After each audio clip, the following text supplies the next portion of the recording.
Hello guys, నేను మీ RK. Welcome to RK army fitness club.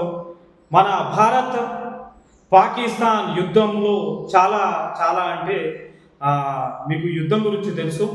Bharat Pakistan యుద్ధం జరుగుతుంటే మన దేశంలో కొన్ని కార్యకలాపాలు ఏవైతే ఉన్నాయో ఐపీఎల్ లాంటి కొన్ని ఆటలను నిషేధించిన తర్వాత భారత్ పాకిస్తాన్ యుద్ధం అనంతరం ఈ ఐపీఎల్ పోటీలు నిర్వహించడం జరిగింది. కనీసం మన దేశంలో ఉండే బీసీసీఐకి కనీసం సిగ్గు శరం ఏదైనా ఉంటే ఖచ్చితంగా బంగ్లా ఆటగాడిని భారతదేశంలో తీసుకొచ్చి మన దేశంలో ఆడిపించడము, ఒక శత్రు దేశం నుంచి తీసుకొని వచ్చి తనను మన దేశంలో ఆడిపించడము సిగ్గుచేట అసలు. ఈ వీడియో ఖచ్చితంగా షేర్ చేయాలి. దీని మీద మీ కామెంట్ ఏంటో తెలియజేయండి. అదేంటి, బంగ్లా ఒక ఆటగాడే కదా, తను ఒక ప్లేయరేగా. తను ఒక ప్లేయర్ అయినంత మాత్రాన మన దేశం గురించి, మన దేశం మీద తనకేమైనా ప్రేమ ఉంటుందా? తను ఎక్కడి నుంచి వచ్చినా కానీ తను ఒక బంగ్లా ఆటగాడు. అదొక గుర్తుపెట్టుకోవాలి. అదొక మన శత్రు దేశం.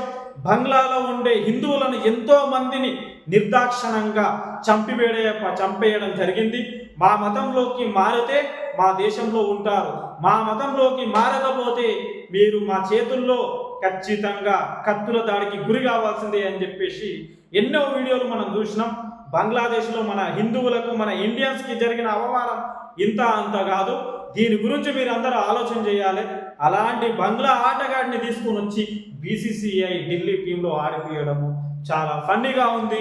తీసుకోదా, మా దేశంలో ఆడు, మా సీక్రెట్స్ మొత్తం బట్టబయలు చేయి. ఓ బంగ్లా ఆటగాడ, 6 కోట్ల రూపాయలు నీకు ఇచ్చి ఇంకొక 4 మ్యాచ్లు ఆడు బంగ్లా ఆటగాడా అని చెప్పేసి బంగ్లా ఆటగానికి మన ఇండియన్ బీసీసీఐ కమిటీ ఆహ్వానించింది. ఎంత సిగ్గుసీటు, ఎంత శరం లేని పనులు ఇవన్నీ. ఇజ్జత్ ఏమైనా ఉందా?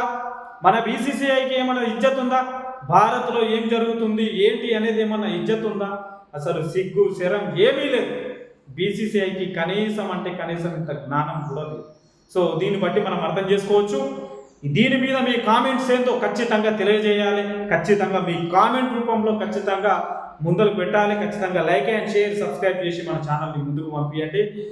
జై హో భారత్, జై జవాన్, జై కిసాన్, జై హింద్.